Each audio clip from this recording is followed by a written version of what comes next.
शुभं करोति कल्याणम् आरोग्यं धनसम्पदा शत्रुबुद्धिविनाशाय दीपज्योतिर्नमोऽस्तु ते।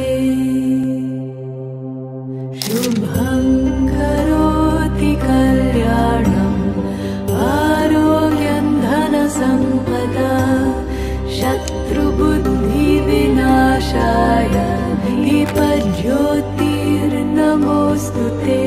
शुभं करोति कल्याणम् आरोग्यं धनसम्पदा शत्रुबुद्धिविनाशाय दीपज्योतिर्नमोऽस्तु ते।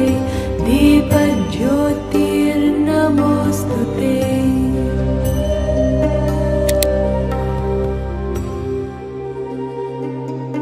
अद्रोहः सर्वभूतेषु कर्मणा मनसा गिरा अनुग्रहश्च दानं च सतां धर्मः सनातनः। गते शोको न कर्तव्यो भविष्यन्नैव चिन्तयेत् वर्तमानेन कालेन वर्तयन्ति विचक्षणाः।